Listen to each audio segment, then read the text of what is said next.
Hola, ¿cómo están? Espero que se encuentren muy bien. Les subo la siguiente clase, el siguiente tema.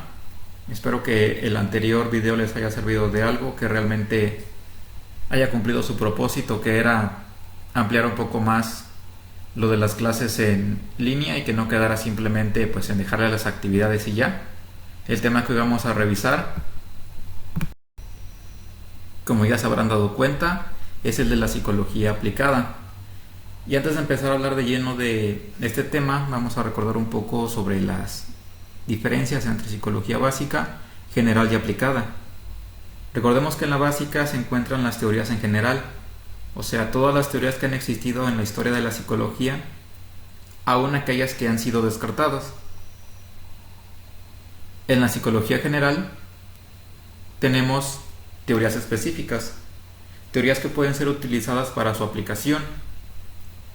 Este va a ser una especie de puente entre la psicología básica y la psicología aplicada. Hasta ahorita hemos estado viendo en clases todas las teorías, bueno, la mayoría de teorías en psicología básica. Se podría decir que ustedes ya tienen lo teórico.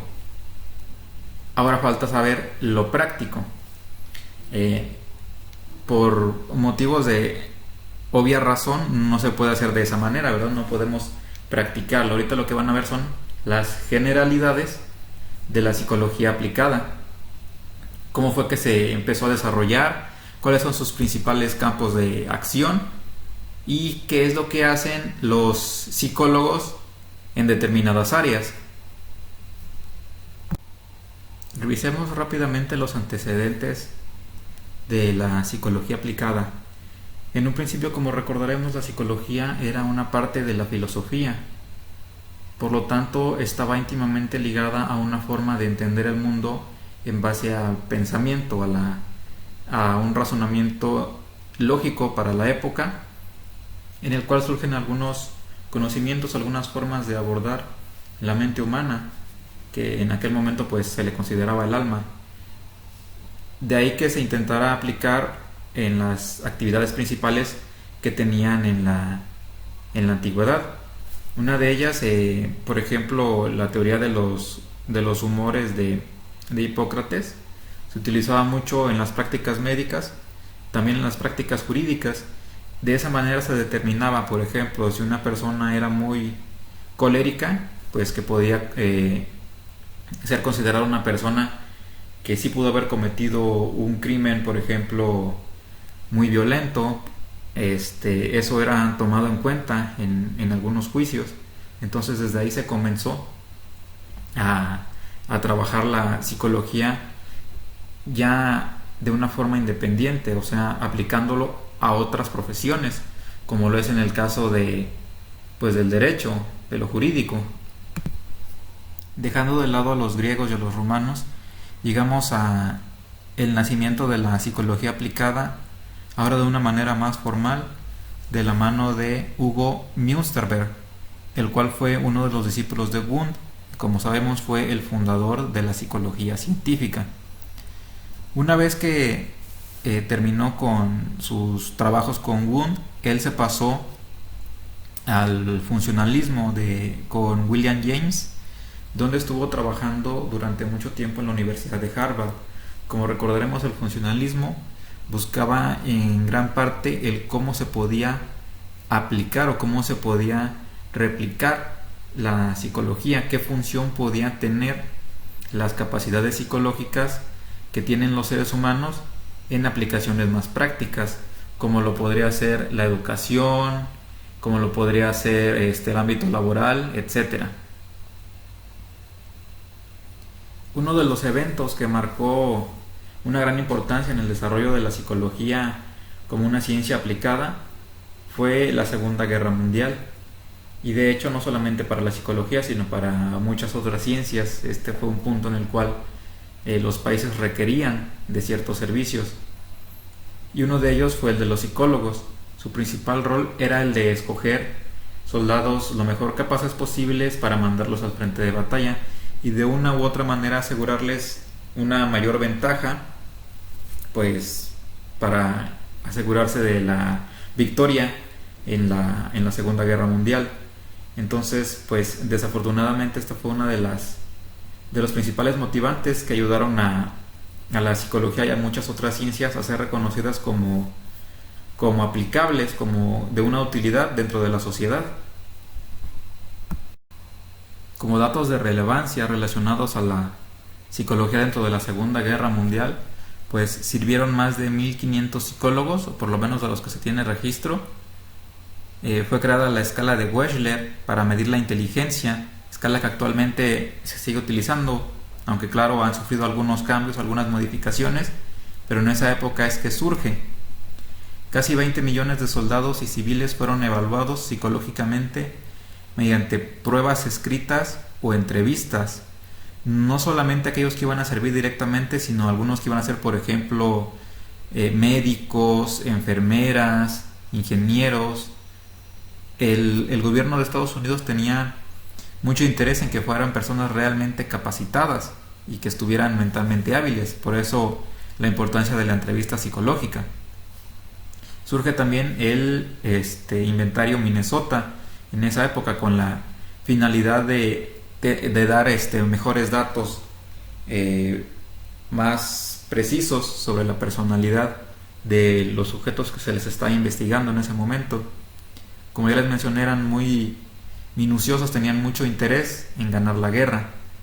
Por eso mismo también surge la exigencia de la certificación para la práctica de la psicología clínica. Desde aquel entonces había personas que ya querían dedicarse a la psicología o a la psicoterapia sin ser psicólogos o sin tener esa formación de base. Entonces, por eso en esta época, debido al gran interés que tenían los países, pues es que surge principalmente en Estados Unidos esta ley, que en algunos países pues todavía no llega, pero se inició en ese lugar, en Connecticut, de Estados Unidos.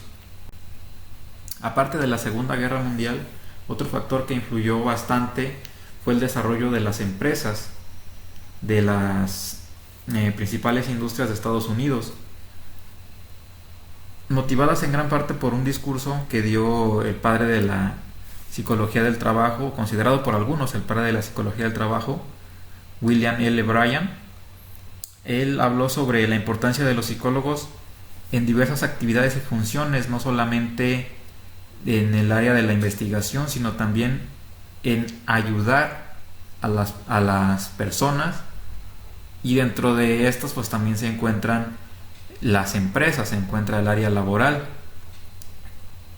Este fue un factor que llevó a los empresarios a contratar psicólogos con la esperanza de que ellos les ayudaran a mantener un margen de ganancias más alto, a ayudarlos también para que seleccionaran mejores trabajadores.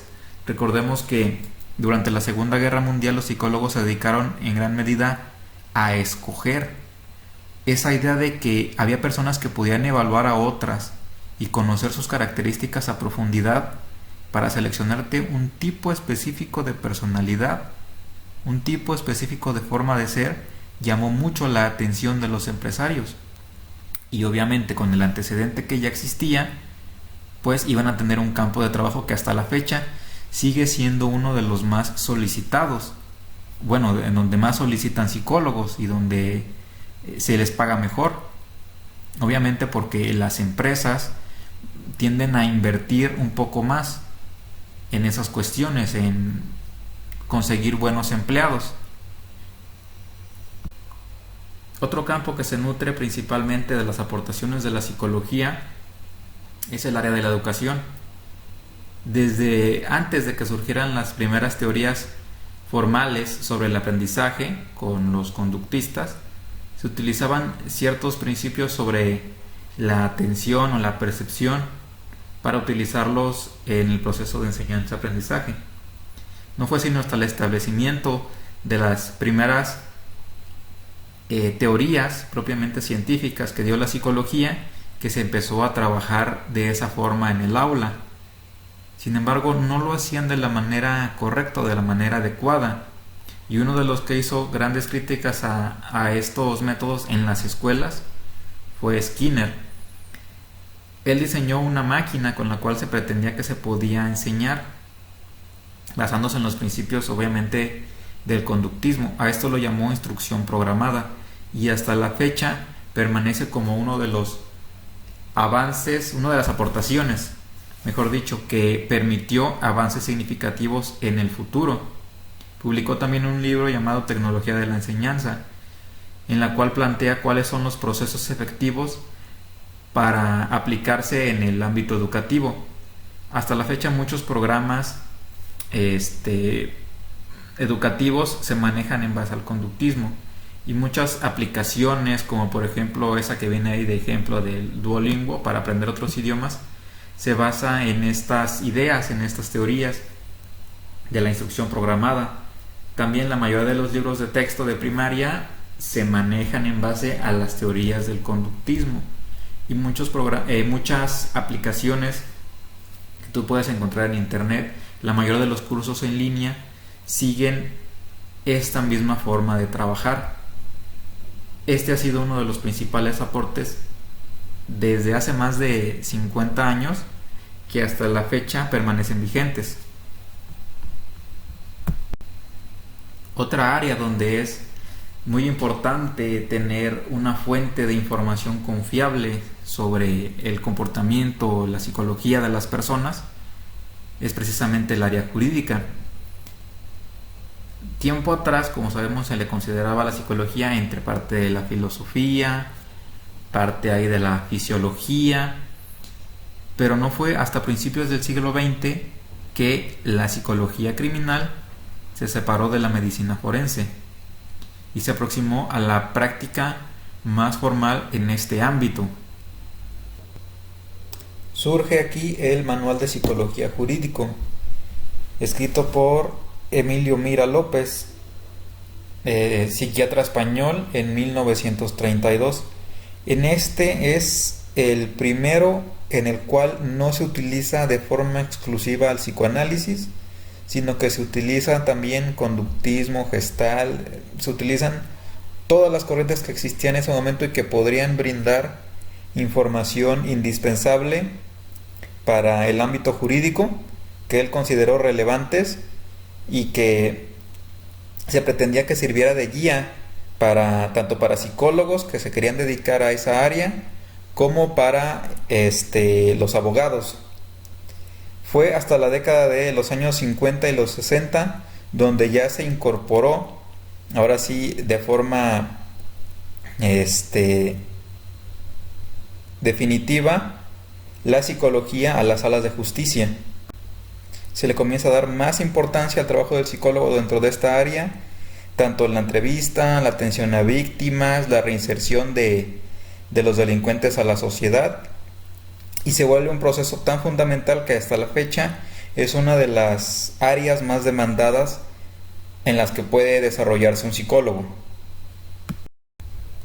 Durante las décadas de los 60 hasta los 80 comienzan otras profesiones, otras áreas a mostrar interés en la psicología por los resultados que habían tenido en todas las demás áreas donde se aplicaron en principio, como por ejemplo el área del deporte, la medicina, y hasta la fecha se utiliza en cualquier actividad en la cual estén involucrados de una u otra manera personas, seres humanos. Se le considera un campo en el cual la psicología puede aplicarse, un campo en el cual la psicología puede sacársele provecho, inclusive aunque la persona no vaya a interactuar directamente con el psicólogo, o sea que el psicólogo no tenga contacto directo, por ejemplo en el desarrollo de películas, de videojuegos, de productos, etcétera, se les toma en cuenta a los psicólogos. Esto principalmente debido a la naturaleza de la ciencia de la psicología. ¿Por qué la psicología se puede aplicar prácticamente en todas las áreas y en todos los ámbitos? Porque vamos a estar trabajando con seres humanos o para los seres humanos. E incluso aunque no sea para los seres humanos, se puede trabajar también la psicología para los animales. Hay también la psicología orientada hacia los animales. Si tienen algún problema, por ejemplo, y los llevan al veterinario y resulta que no tienen nada, hay psicólogos que se dedican única y exclusivamente a atender a las mascotas, a atender a los animales. Entonces realmente las limitaciones de la psicología son muy pocas y no nos va a alcanzar este video para entender todas las áreas donde se puede aplicar. En el siguiente video vamos a ver cuáles son algunas de estas principales áreas. Repito, tratar de abarcarlas todas es algo prácticamente imposible, porque de esas mismas áreas surgen subáreas de aplicación de la psicología. Entonces vamos a ver solamente aquellas que son las más importantes o las más relevantes, así como las que están teniendo más importancia actualmente, para que ustedes se vayan dando una idea pues de dónde pueden ejercer o de dónde pueden ustedes llegar a ser solicitados en un momento. Bueno, ya para finalizar y para que el video no se extienda demasiado, les dejo las preguntas que también quedaron como tarea. Ya saben, las deben hacer o en Word o en PowerPoint, pero eso sí, convertirlas a PDF y mandármelas a través de coordinación para que yo se las revise. Aparte de eso, les voy a pedir que estas mismas preguntas en los comentarios ustedes las respondan. En el video pasado ustedes comentaron su nombre, su matrícula, etcétera, y eso yo lo conté como asistencia. Queda una constancia de que ustedes estuvieron participando más allá de la tarea. Entonces en esta ocasión pues va a ser a través de estas preguntas. El próximo video también se los voy a hacer llegar apoyado de la coordinadora, para que pues ustedes estén al pendientes de cuáles son los siguientes temas, cuál es el siguiente trabajo, y para que lo empiecen a hacer lo más pronto posible. De momento esto sería todo. Espero que les esté sirviendo de algo, que no sea nada más por ver el video y quede como otra tarea más, que les ayude también, que hayan aprendido algo. Cuídense, nos vemos hasta la próxima, que estén muy bien. Muchas gracias por su atención.